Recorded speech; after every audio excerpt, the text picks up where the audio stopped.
성경 말씀은 구약성경 신명기 8장 1절부터 6절입니다. 구약성경 273쪽입니다. 오늘은 말씀을 찾아서 저와 여러분이 교독해서 본문 말씀을 나누어서 읽겠습니다. 273쪽 신명기 8장 1절로 6절, 제가 1절 먼저 읽겠습니다. 내가 오늘 명하는 모든 명령을 너희는 지켜 행하라. 그리하면 너희가 살고 번성하고 여호와께서 너희의 조상들에게 맹세하신 땅에 들어가서 그것을 차지하리라.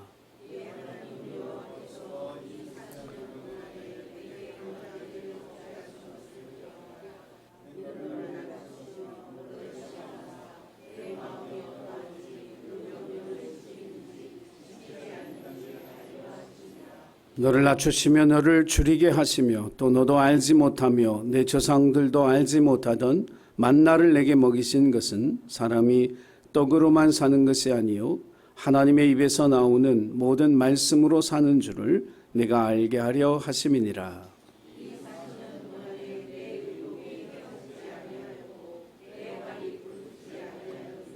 너는 사람이 그 아들을 징계함 같이 네 하나님 여호와께서 너를 징계하시는 줄 마음에 생각하고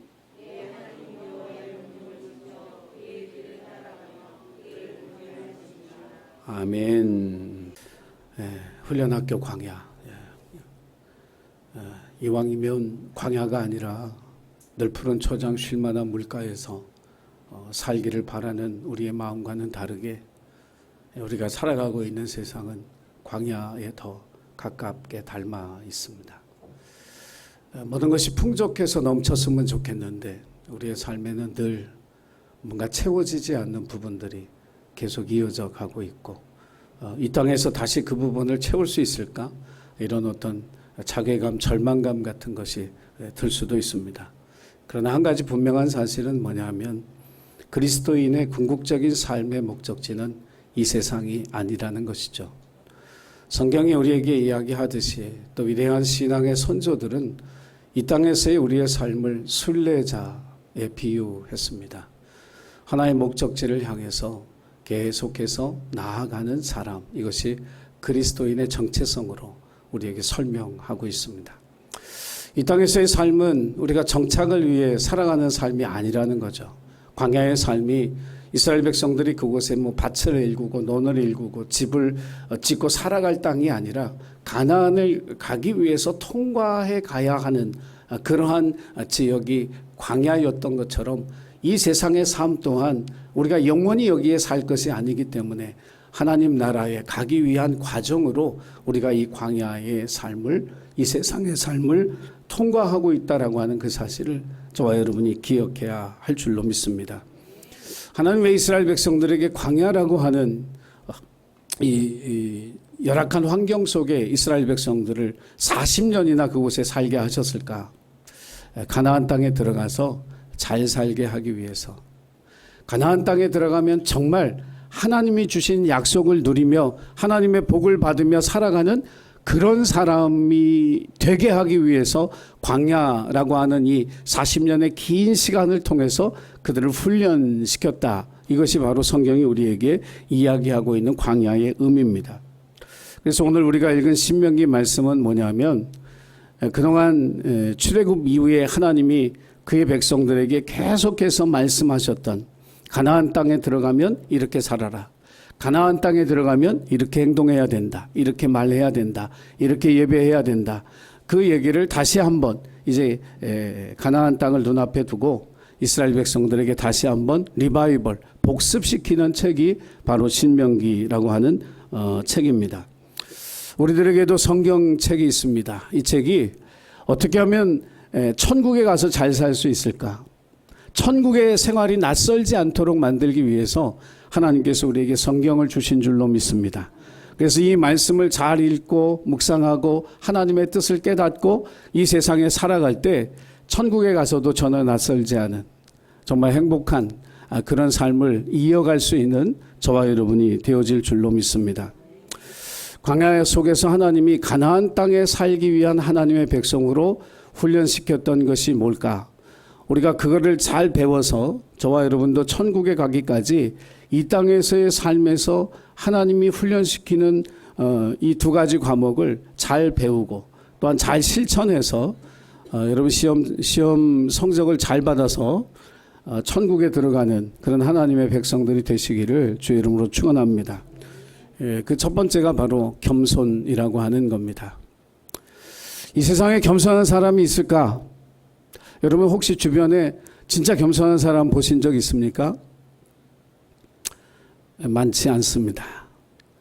교만한 사람, 자기 잘난 척하는 사람은 많아도 진짜 겸손한 사람을 보는 것은 어려운 일이죠. 제가 해마다 3월 이때쯤 되면 유튜브에서 꼭 보는 프로그램이 있습니다. BGT, AGT, 브리티시 갓 탤런트하고 아메리카 갓 탤런트. 영국과 미국에서 이름 없는 사람들이 각처에 흩어져 있는 재주 있는 사람들이 예선을 거쳐서 무대에 나와서 이렇게 자기 노래 실력도 뽐내고 춤 실력도 뽐내고 마술도 하고 이렇게 하는 프로그램이에요. 저는 그 예선전만 봅니다. 본선은 그냥 알아서 하라 그러고 예선전을 보는데 제가 그 프로그램을 보면서 제일 많이 도전받는 것이 뭐냐면 거기에 등장하는 어린아이들이나 청소년들에게 도전을 받습니다. 그 아이들이 가지고 나오는 이 장기자랑 가운데 뭐 여러 가지가 있지만은 그 아이들의 생각이 너무 귀해요. 지구의 환경을 생각하고 가난한 사람들을 생각하고 자기들과 다른 이웃들을 생각하는 그런 마음이 녹아든 그런 모습을 볼 때 우리나라 아이들도 학원과 핸드폰에 너무 빠지지 말고 저런 마음으로 세상을 보고 이웃을 볼 수 있는 그런 마음이 되었으면 좋겠다 하는 그런 바람을 가져봅니다. 거기 심사위원들이 4명이 나오는데요. 그 심사위원들 저마다 자기 분야에서 권위자로 인정받는 사람들인데 그 심사위원들이 공통적으로 좋아하는 사람이 있어요. 어떤 사람이냐면 재주가 있는데 겸손한 사람. 재주가 있는데 겸손한 사람. 왜냐하면 사람이 재주가 있고 실력이 있으면 겸손하기가 힘듭니다. 저절로 교만해질 경우가 되게 많죠. 근데 여러분 그리스도인은 재주도 있고 실력도 있지만 겸손한 사람이 되어야 할 줄로 믿습니다. 그게 하나님이 우리에게 기대하시는 모습이에요. 그래서 여러분이 하나님 주신 은사로 여러 가지 재주도 갖고 또 하나님이 주시는 복으로 실력을 갖추는 그런 사람으로 살되 겸손함을 잃어버리지 않는 그런 믿음의 성도들이 되시기를 주의 이름으로 부탁을 드립니다. 광야라고 하는 이 학교는 가나안 입학 학교입니다. 공부 잘하고 성적이 좋아야 가나안에 들어갈 수 있는 거죠. 사실 환경은 광야의 환경은 너무 열악합니다.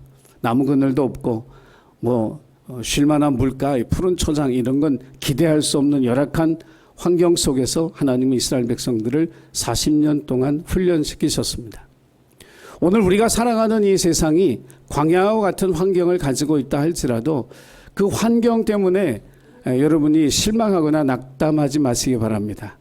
이 속에서 하나님 우리를 훈련시키고 계시다라고 하는 사실을 기억하고 이 학교에서 열심히 공부하고 또 주님의 뜻을 깨달아서 천국에 하나님 자녀로 들어갈 수 있는 저와 여러분이 되기를 간절히 소원합니다.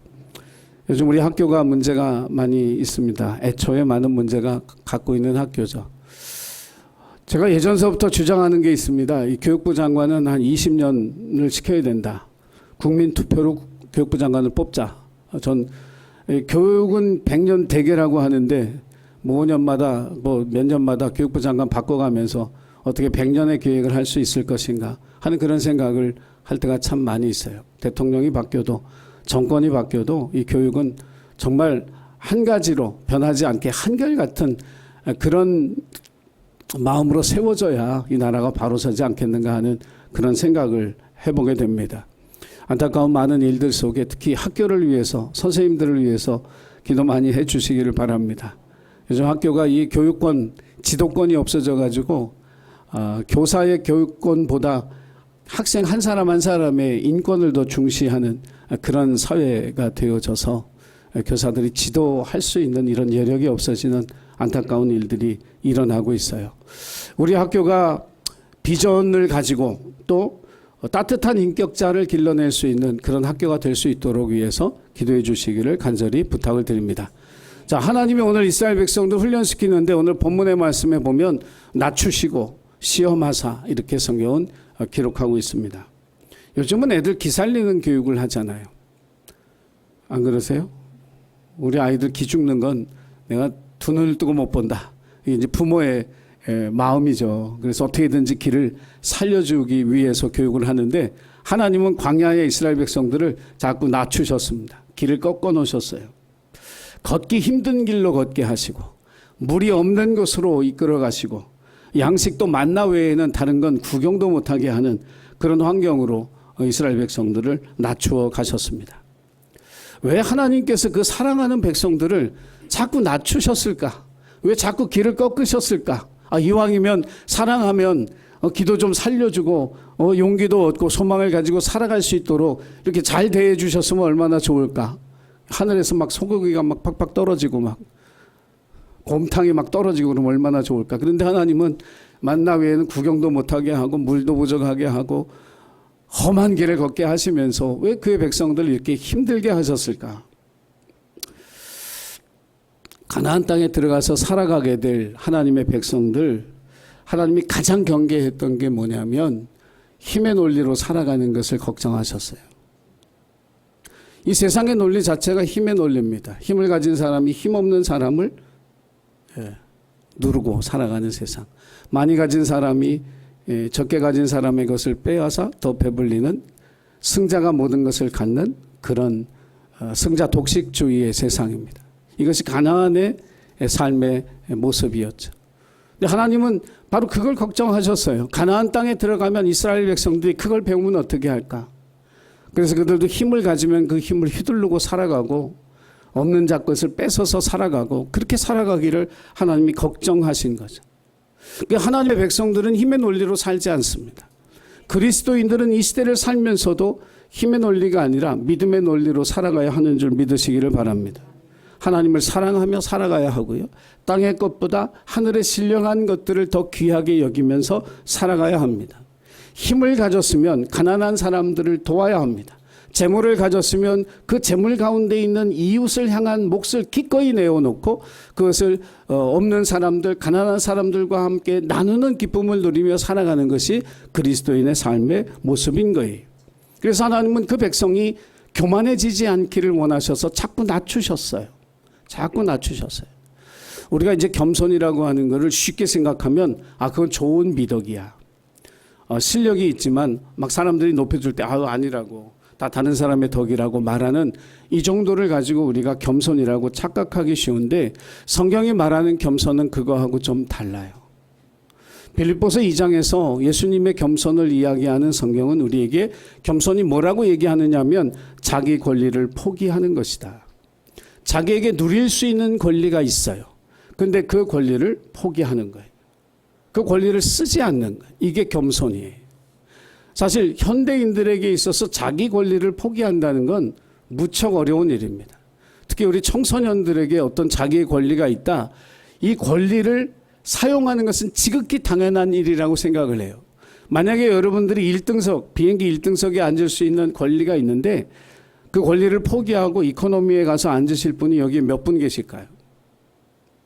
권리를 포기한다는 건 바로 그거예요. 그러나 우리 생각에는 내가 1등석 원래 내 권리라 내가 거기 앉는다고 해서 누구에게 피해를 주는 것도 아니고 누구를 불편하게 하는 것도 아닌데 내가 내 권리 쓰는 게 뭐가 문제야. 그러면서 그 권리를 사용하려고 하죠.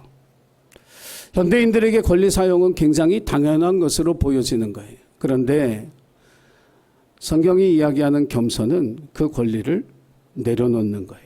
그래서 겸손이 어려워요. 그리고 자기 권리를 포기하는 사람을 우리 시대에 찾아보기가 너무 힘든 거예요. 사도행전 16장에 보면 바울이 빌립보에 갑니다. 우리가 다 아는 대로 귀신 들린 한 여종에게 그 여종에게 귀신을 쫓아내줘요. 그것 때문에 매를 맞고 그다음에 발에 착고가 채워서 감옥에 갇힙니다. 바울이 그 일을 당하기 전에 한마디만 했으면 그 면책 특권이 있거든요. 바울에게는 뭐냐면 로마 시민이다 이거예요.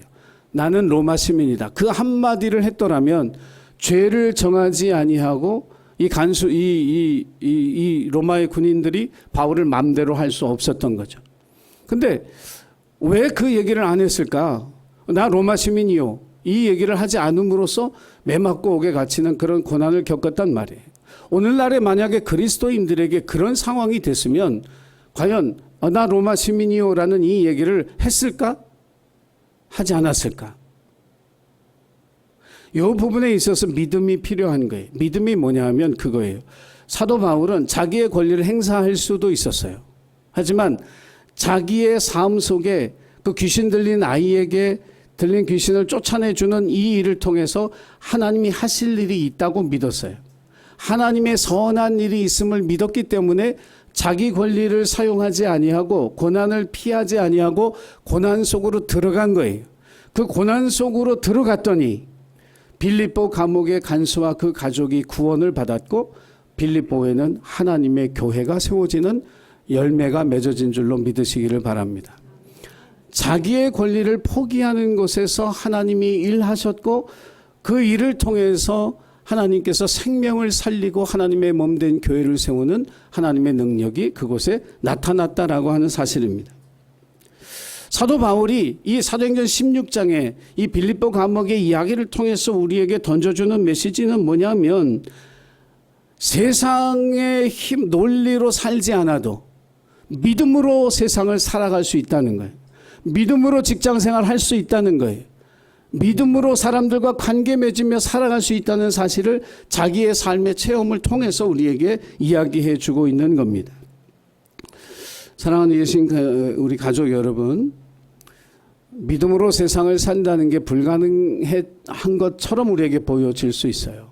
그런데 성경이 말하는 믿음의 사람들은 우리가 충분히 믿음으로 살아갈 수 있다고, 세상을 이기며 살아갈 수 있다고, 하나님의 살아계심을 세상에 나타내며 살아갈 수 있다고 우리에게 증언하고 있는 것입니다.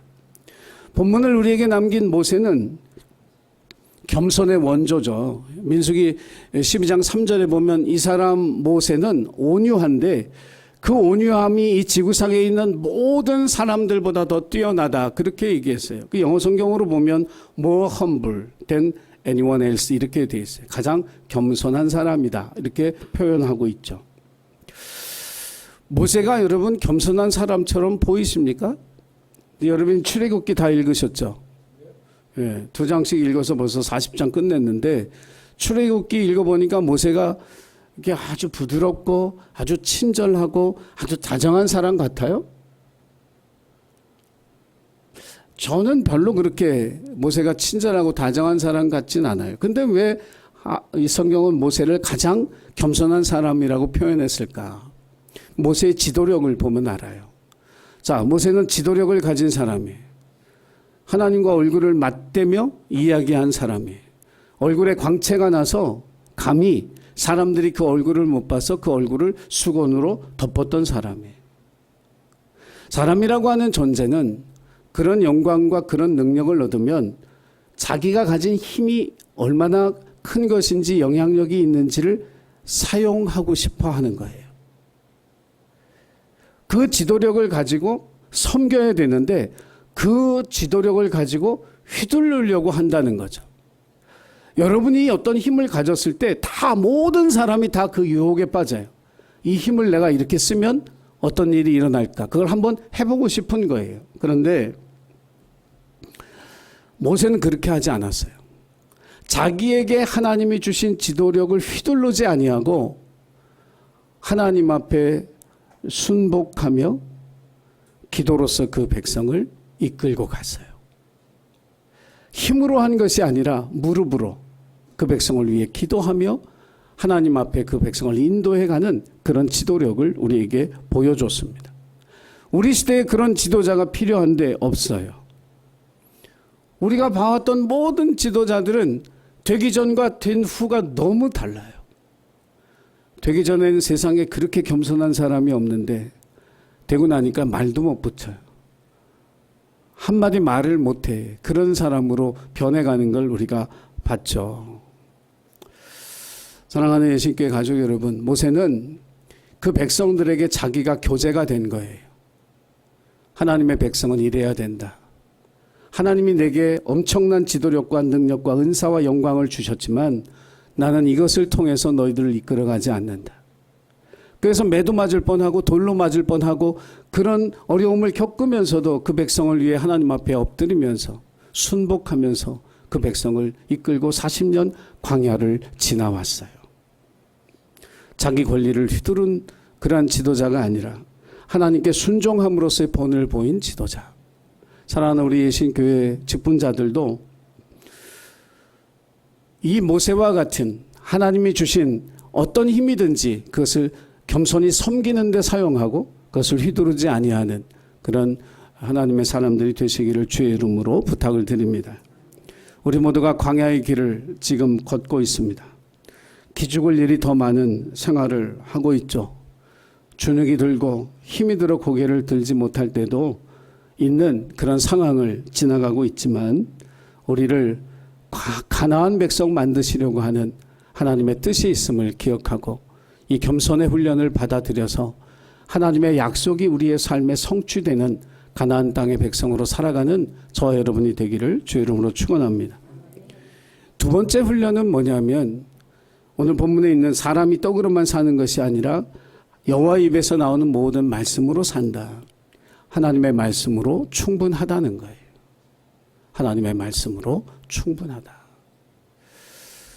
예, 아멘하기 힘든 말씀이에요. 이스라엘 백성들에게 하나님이 이 겸손을 훈련시켜서 교만을 뽑아내시려고 애를 쓴 이유는 뭐냐면 교만은 이 순종이 안 돼요. 그러니까 교만한 사람에게는 순종의 열매가 맺어지질 않아요.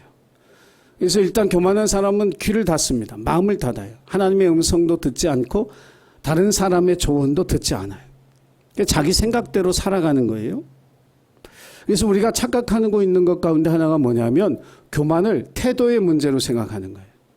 아, 태도가 그래. 이게 교만이 아니요. 교만은 영적인 문제예요.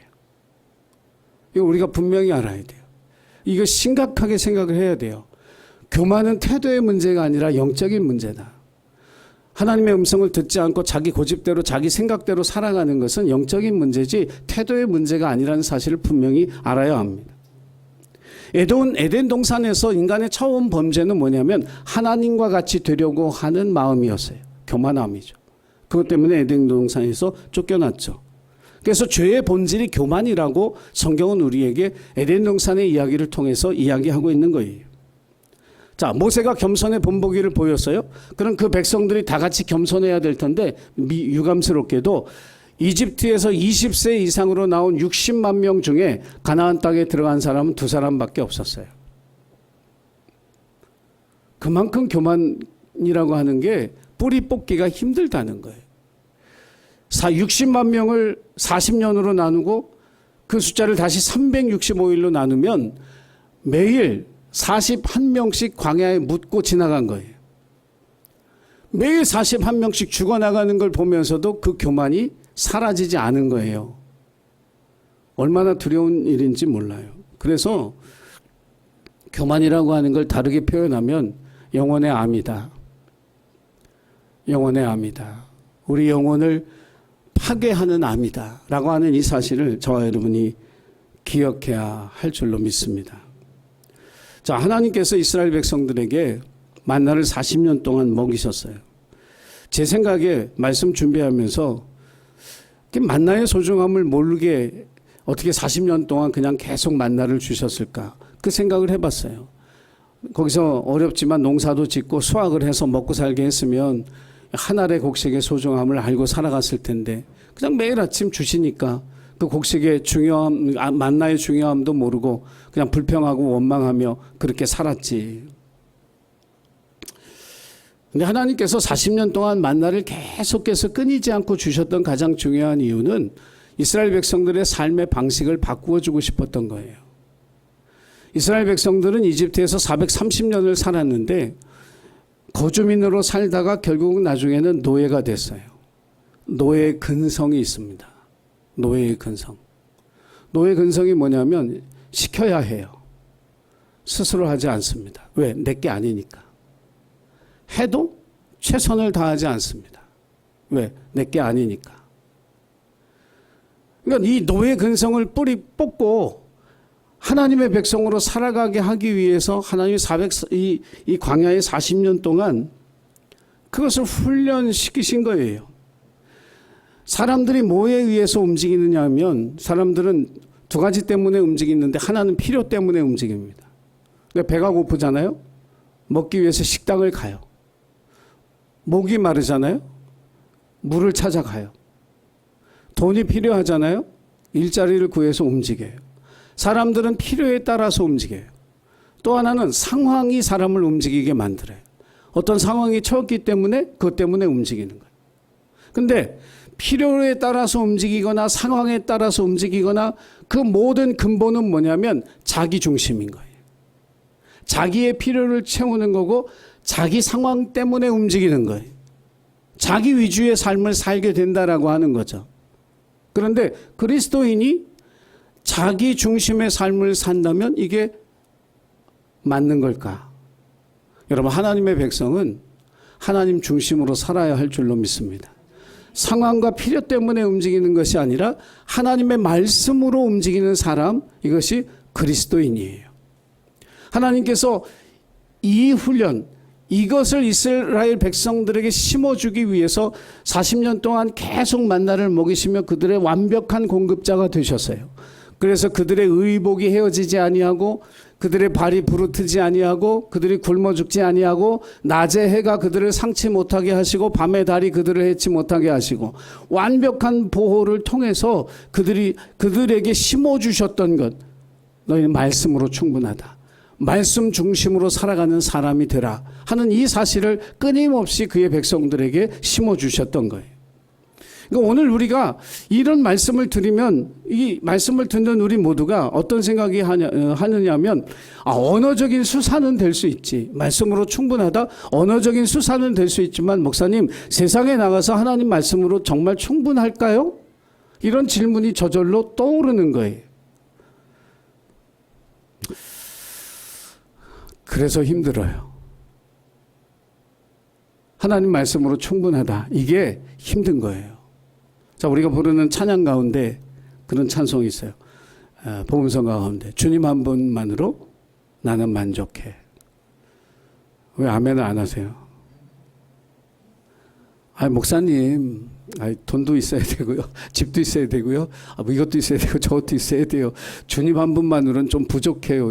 이 생각하거든요. 입술의 고백은 주님 한 분만으로 난 만족해. 하지만 실제의 삶은 목사님 달라요. 제가 목회를 하면서 저도 이제 개척하고 이렇게 목회를 했잖아요. 이제 저는 이제 나이가 좀 들어서 목회를 시작한 편이라 이렇게 누구한테 뭘 달라는 얘기가 되게 어려웠어요. 그러니까 좀 이제 막 신학교 졸업하고 대학원 졸업하고 개척한 이 젊은 친구들은 뭐 선배들 찾아다니면서 뭐 쌀도 달라 그러고 뭐도 달라 그러고 이게 조금 이제 어리니까 이게 좀 쉬운데 저는 이제 나이가 좀 들어서 목회를 해가지고 그게 힘든 거예요. 이걸 뭐 달라고 하는 얘기가 너무 힘들어요. 알아서 주면 되게 좋은데 세상에는 알아서 주는 사람은 거의 없더라고요. 알아서 주는 사람이 있으면 좋은데 알아서 주는 사람이 없어요. 그러면서 제가 배운 게 뭐냐면 목사는 은혜로 사는 거다. 은혜로 사는 거다. 하나님 은혜로 살지. 내가 뭐 달라고 해서 어디 찾아가서 뭐 하고 이렇게 해서 이렇게 사는 건 아니다. 은혜로 사는 삶을 제가 배웠거든요. 그래서 요즘 우리 지방의 목사님들 가운데 이제 젊은 목사님들 같은 경우에는 이제 감리교단에서도 이중직을 허락하기 때문에 자기 이제 직업을 가지고 생계를 하고 또 교회 월세를 내고 하면서 이제 목회를 유지해 가는 그런 분들이 있어요. 그러니까 제 입에서 무슨 말을 하고 싶을까요? 그분들을 보면. 네, 말 못해요. 말 못해요. 예전에 제가 우리 어떤 전도사님이 있었어요. 그 전도사님이 자기 직업을 가지고 일을 하면서 교회 일을 이제 파트로 하는 분이었는데 제가 자꾸 그 얘기가 하고 싶은 거예요. 은혜로 살아야 돼. 목회자는 그 얘기를 자꾸 하고 싶은데 차마 그 얘기가 이제 안 나와요. 그래서 한 석 달인가 얼마 지나서 이제 그 전도사님한테 물어봤어요. 너 나중에 목회할 거냐? 그랬더니 자기 목회한대요. 그래, 그러면 내가 어렵지만 한마디 할게. 그 일 하지 말고 하나님 은혜로 사는 법을 배워라. 하나님 어떻게 채우시는지, 하나님 어떻게 역사하시는지 그 바라보고 믿음으로 한번 그렇게 결단해 보면 좋겠다. 왜냐하면 목회를 할 사람이면 앞으로 그렇게 살아야 될 것 같다. 네, 이제 그런 충고를 했어요. 그랬더니 이제 그 조사님이 그렇게 해보겠다고 그러더라고요. 그리고 석 달 만에 와서 목사님 아무래도 저는 일을 해야 될 것 같습니다. 제가 충분히 이해했어요. 얼마나 그게 뭐 쉬운 일이 아니죠. 그런데 언젠가는 하나님께서 또 그렇게 살아갈 수 있도록 결단케 하실 그날이 있겠지만 그게 쉬운 일은 아니에요. 그런데 오늘 이 말씀을 통해서 우리가 한 가지 도전해야 될 것은 뭐냐면 하나님의 말씀으로 충분하다라고 하는 그 믿음으로 이 광야를 살아갈 수 있다라고 하는 거죠. 40년 동안 먹이시고 입히시고 그들의 발이 부르트지 않도록 인도하시고 낮에 해 밤에 달 이거 다 지켜주신 그 살아계신 하나님이 지금도 살아계셔서 우리의 광야 같은 인생을 인도해 가시고 때를 따라 공급해 주시고 가나안으로 이끌어 가신다고 믿는다면 우리가 찬양만 할 것이 아니라 우리 믿음의 고백으로 하나님 난 당신의 말씀으로 충분합니다. 고백하며 살아가는 우리 예신 가족들이 되기를 주의 이름으로 간절히 축원합니다. 그래서 여러분 광야를 지나며 하나님의 낮추실 때 더 겸손해져서 자기 권리를 포기할 수 있는 그 단계까지 겸손해지면 하나님이 높이심을 경험하게 될 것이고 하나님의 말씀으로 충분하다고 믿고 살아가면 하나님의 은혜로 살아가는 놀라운 삶이 우리에게도 펼쳐지게 될 것을 기억하시고 광야를 지나 가나안에 이르는 우리 모두가 되기를 주의 이름으로 축원합니다. 기도하겠습니다. 사랑의 주님, 광야 학교를 지나고 있는 저희들 주님께서 낮추실 때 주님 맞습니다. 내가 교만합니다. 내 안에 영혼의 암을 제거해 주십시오. 고백하며 더 겸손해지는 저희들 되게 도와주옵소서. 하나님 말씀으로만 살 수 없을 것 같아서 두렵고 불안한데 주님 말씀으로 충분합니다. 찬양하는 것처럼 믿음으로 그렇게 고백하여 하나님의 도우심과 은혜를 누리며 살아가는 우리 예신 가족들 되도록 축복해 주옵소서. 감사드리며 예수님의 이름으로 기도하옵나이다. 아멘.